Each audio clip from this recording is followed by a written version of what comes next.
Les rencontres d'Ancom. Interviews, débats avec nos invités autour de thèmes littéraires, artistiques, sociétaux et autres. En direct du Gai Moulin Bistrot. On n'a quasiment plus de classe moyenne, entre guillemets. Les pauvres deviennent de plus en plus pauvres, les riches sont de plus en plus riches. Les gens ont peur les uns des autres. Enfin, on sent que... Le système s'emballe dans le mauvais sens du terme. C'est ça, ça Et devient, le pire, c'est que plus on te parle de démocratie, plus on te parle de liberté, et moins dans les faits, il y en a. C'est un truc de fou. Aujourd'hui, par exemple, ils viennent, il n'y a pas longtemps, je le dis souvent dans mes conférences, ils viennent d'embaucher 200 inspecteurs pour contrôler les gens qui touchent le RSA. Alors c'est vrai, il y a quelques connards qui truandent sur le RSA. Mais par contre, pour la fraude fiscale, il y a moins de gens. Donc je veux comprendre. D'un côté, allez, 2% des mecs du RSA qui truandent, et de l'autre côté, 60 à 80, voire 100 milliards d'euros par an en fraude fiscale, et là, on ne va pas les chercher. Expliquez-moi. Je ne comprends pas. Ou plutôt, je comprends bien. Je veux qu'on m'explique pourquoi, par exemple, avant un député, loi de moralisation bidon, avant un député, quand il était avocat, on pouvait savoir qui le payait. C'est-à-dire qu'on avait le nom des mecs qui payaient le député en tant qu'avocat. Ça nous permettait déjà de savoir, comme on l'a su avec Mme Dati, qui a touché un chèque de 400 000 euros comme députée européenne avocate, de savoir que bizarrement, quand elle a déposé après une espèce de directive pour accorder plus de privilèges aux pétrogaziers, on s'est aperçu que c'est eux qui lui avaient fait le chèque. Ben maintenant, ils ont fait une loi où on ne peut même plus savoir le nom des gens qui payent les avocats qui sont députés. C'est génial, la transparence. La transparence, elle est juste pour nous, elle n'est pas pour eux. C'est ça. Moi, je deviens fou quand j'arrive à creuser ça. Par exemple, demain, vous ne pouvez plus payer vos impôts autrement que par Internet. Rien à foutre de savoir si tu n'as pas Internet chez toi, si tu es une famille monoparentale, si tu ne sais pas t'en servir. C'est pas mon problème, c'est le tien. Aujourd'hui, demain, quand tu as une petite entreprise, tu ne pourras plus payer autrement que dématérialiser tes factures, etc. Et là, ils viennent de refuser 2 fois une loi qui demandait la dématérialisation de la propagande électorale. Tu sais, les tonnes de papier qu'on reçoit chez soi, les 2 tours des élections, etc., etc. Eh bien ça, ils viennent de le refuser. Expliquez-moi. On a fait des comptes.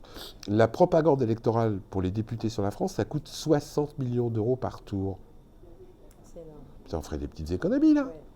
Eh ben non, là, pour eux, ils ont refusé. Donc on va continuer à recevoir des tonnes de paplards, des tonnes de tracts dont on lit pas, on n'a rien à foutre. C'est exactement. Je veux juste qu'on m'explique. Et moi, il y a un truc qui m'échappe, qui m'étonne, dirons-nous, c'est que malgré tout ce qui se passe là actuellement, les gens ne semblent... Enfin, moi, j'ai l'impression qu'ils... alors, soit qu'ils sont complètement à côté de la plaque, soit qu'ils sont tellement là que... Voilà, ils laissent tomber, quoi. Parce que chacun essaye de défendre sa peau, pour l'instant, et de plus en plus. Et le système fait qu'on entraîne les gens à sauver d'abord leur peau et pas s'occuper des autres. Mais c'est l'histoire de Charlot, hein.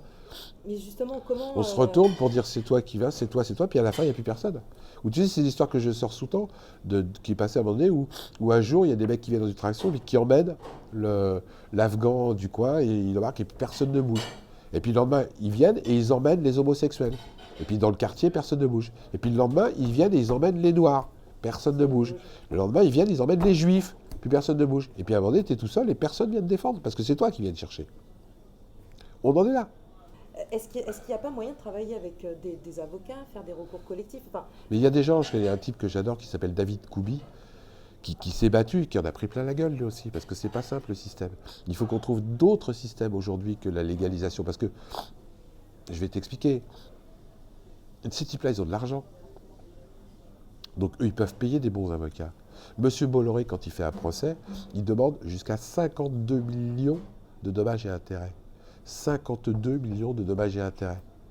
Le type en face qui se fait attaquer, qu'est-ce que tu veux qu'il réplique? Le système est vérolé à la base. Quand tu sais qu'un élu de haut de gamme a open bar chez l'avocat, je le dis, je l'ai écrit dans un de mes livres, de la Noé, pour une nana qui avait fait des conneries, il lui a payé jusqu'à 5 avocats. 5 payés sur tes deniers. Et pas des petits avocats, des bons avocats. Donc c'est vachement dur de se défendre. Donc c'est pas le bon système. Aujourd'hui, il faut inventer des nouveaux systèmes. et alors justement, dans l'idée de changer de paradigme, Tu as des idées, Oui, des déjà, projets, déjà informer, dire, savoir. Tous ces systèmes ne fonctionnent que sur l'opacité. L'opacité. Et puis après, il faut se prendre en main. Parce que je veux dire, moi, je suis parrain d'une association qui s'appelle iboycott.org, avec qui je bosse beaucoup, Oui. où on fait du boycott bienveillant. Aujourd'hui, on a encore des autres sociétés où je ne dis pas qu'il ne faut pas acheter un produit, je dis simplement qu'on peut en acheter un autre.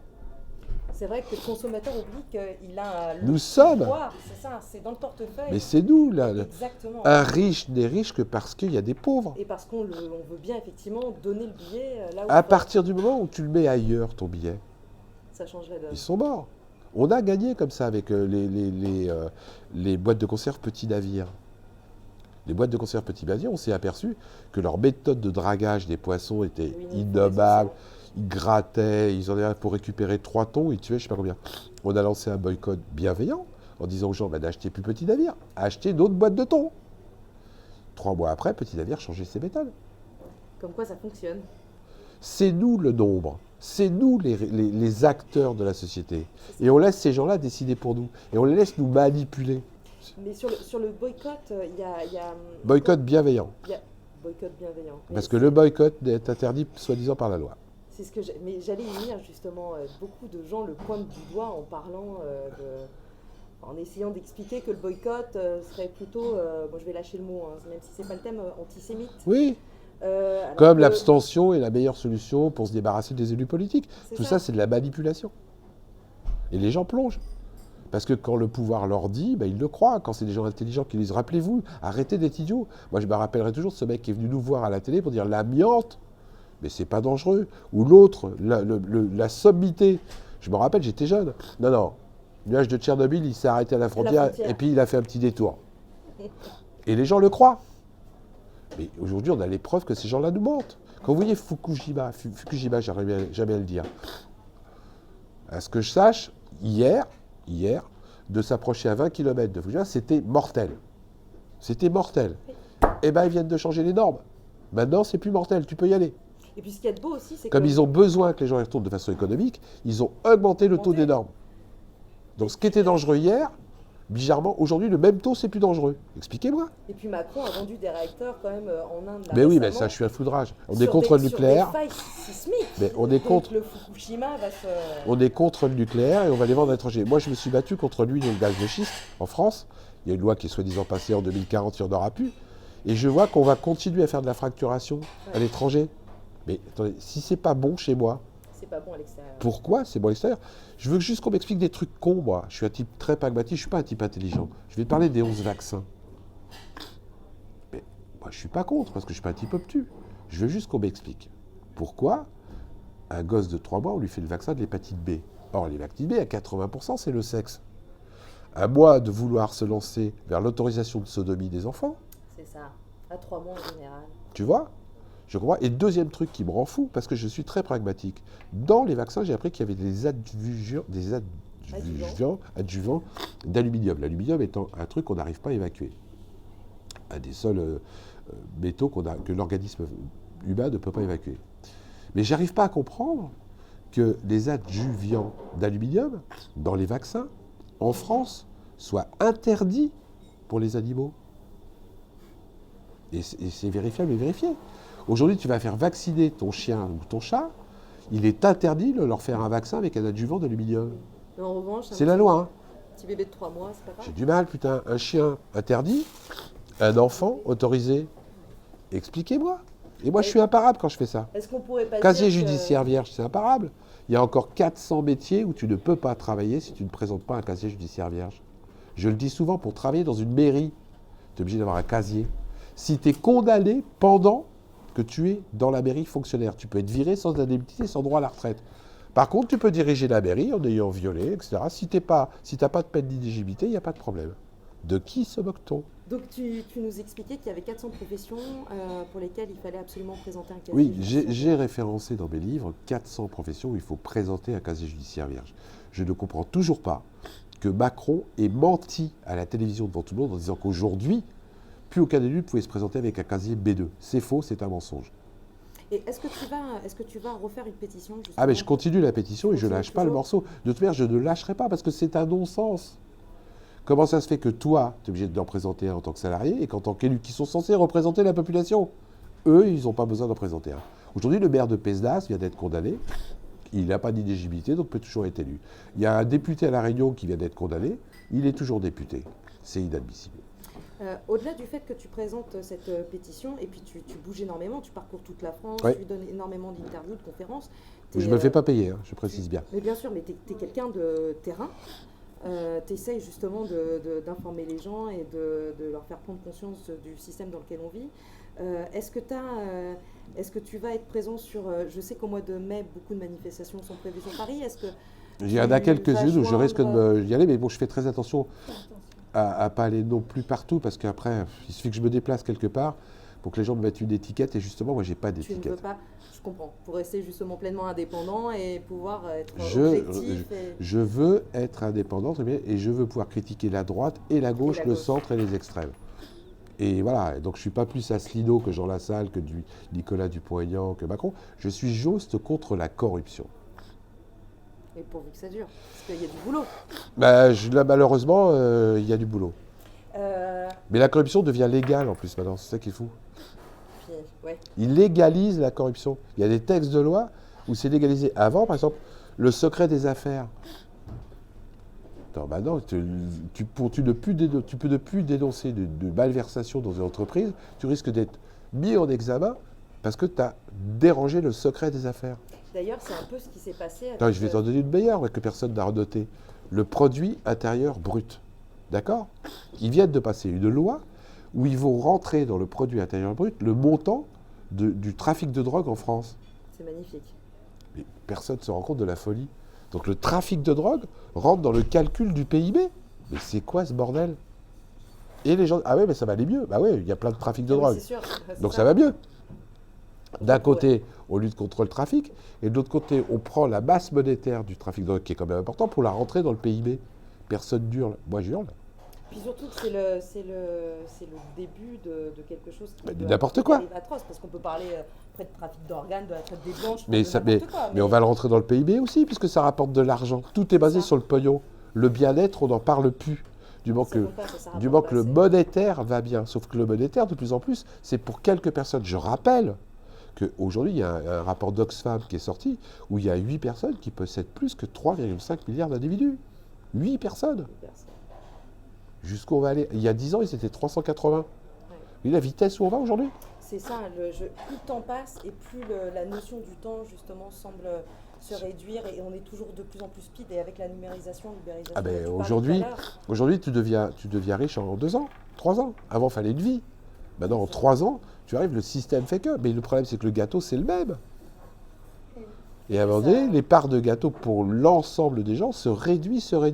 Par exemple, la part de gâteau pour le petit nombre augmente. À un moment donné, c'est pas possible. Parce que les mecs, ils sont gentils. Mais ils vont mettre des barricades. Puis après les barricades, ils vont mettre des miradors. Et au-dessus des miradors, ils vont mettre des mitraillettes. Sauf qu'il y aura toujours de plus en plus de gens dehors qui vont avoir faim.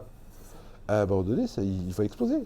À force d'automatiser, les gens ne pourront plus acheter de bagnole. Avant, pour faire une voiture, il fallait 20 personnes. Aujourd'hui, pour faire une voiture, il faut 4 personnes.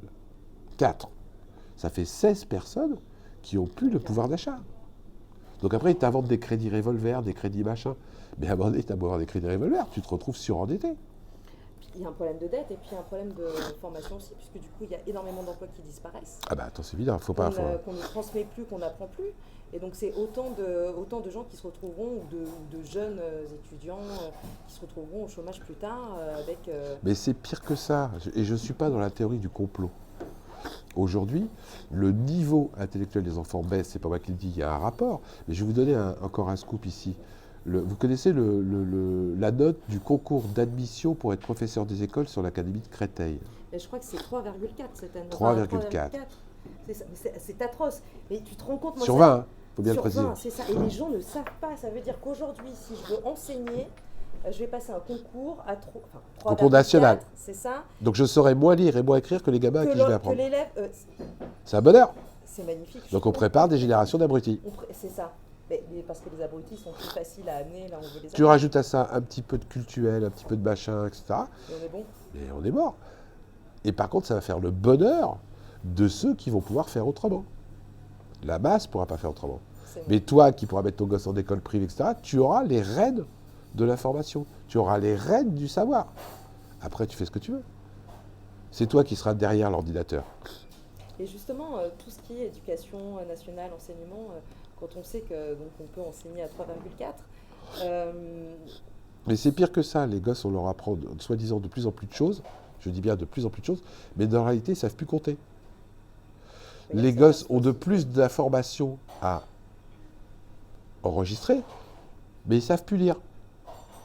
Les gosses ont plus de données à comprendre, mais ils ne savent plus l'histoire. Ils mettent Napoléon avant Louis XIV. Donc j'ai quand même un problème entre ce qu'ils disent qu'ils vont faire et la réalité des faits. Aujourd'hui, il y a, je pèse mes mots, hein, un paquet de gosses qui arrivent en 6e qui ne savent ni lire ni écrire. oui. Et En 6e. Tout le parcours de la maternelle à la 6e, tout a je été comprends pas. oui. Ça veut dire qu'on laisse sciemment des mômes. Mais sciemment, et on le arriver, maquille. oui, c'est ça, au collège pour en faire de toute façon Et- des élèves perdus. Parce que Mais ils n'ont comment, pas les bases. comment tu veux commencer à apprendre des maths si tu ne sais pas lire?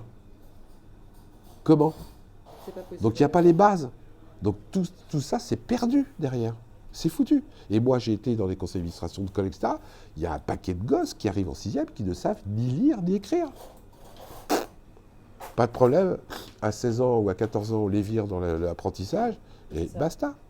On a détruit tout le reste des gosses dans les classes parce que quand tu as 4 ou 5 gosses qui ne savent pas lire, bah, ils perturbent. Donc voilà, puis tout va avec. C'est un bonheur. Et les profs, après, ne font plus des cours. Ils font de la discipline. C'est exactement ça, sauf qu'un prof n'est pas là pour faire le flic. Et qu'on soit bien d'accord, je ne suis pas fasciste, je ne suis pas communiste, je ne suis pas anti-bâche système, je ne suis pas dans la théorie du complot. C'est juste des constats. Des constats. Moi, le premier, alors que je suis un fervent défenseur de l'école publique. Quand j'étais élu, je votais systématiquement contre les subventions aux écoles privées. J'ai été obligé de mettre un de mes gosses en école privée. Et je ne le regrette pas. Et- Le pire. Mais beaucoup de parents se lancent. Sauf que le là-dedans. système est fait pour ça. C'est ça. Le système t'oblige à faire ça. Parce que Si tu ne peux pas avoir de rendez-vous à l'hôpital aujourd'hui, il n'y a pas de problème. Prends un rendez-vous à la clinique d'à côté. Tu l'as dans les 15 jours. Ah là, tu payes. Mais c'est pas un problème. L'hôpital. Et puis c'est bizarre, je m'aperçois que le mec le docteur de l'hôpital public et le docteur de l'hôpital privé, c'est le même. Putain, j'avais pas compris, je croyais que c'était son frère. Ah non, non, c'est le même. C'est le même. À l'hôpital, 3 mois, dans ma clinique, 15 jours. Super le système. Et on dit rien, et on laisse faire. On laisse faire. Et on laisse faire. Parce que ça fonctionne. Et puis c'est vrai que si tu commences à être malade, que tu as mal aux dents, que tu commences à avoir des problèmes d'intestin, bah, tu as envie de te faire soigner tout de suite. Et ben non, dans ces cliniques privées. Et c'était un peu le but d'ailleurs de cette loi sur la Ah santé, ben, de, c'est... de bousiller la sécurité sociale et d'augmenter les Et ne pourront se cotisations soigner que des ceux qui pourront se qui auront soigner. de l'argent, exactement. Voilà. Comme aux Et puis, États-Unis. on sera des gens humains. On va faire comme aux États-Unis, de temps en temps, dans un gymnase, on fera venir un toubib, et puis on montrera les gens qui n'ont pas de pognon, ils feront la queue pour se faire soigner les dents. C'est ça. Et puis fermez votre gueule, parce Les qu'on vous le fait dispensaires, gratos. on Hein. attend 12 ans. Fermez-la. Fermez-la, parce qu'on vous donne des soins gratuitement. C'est dans un gymnase, il n'y a pas de machin, mais on vous le donne. Donc fermez-la, et les gens la fermeront.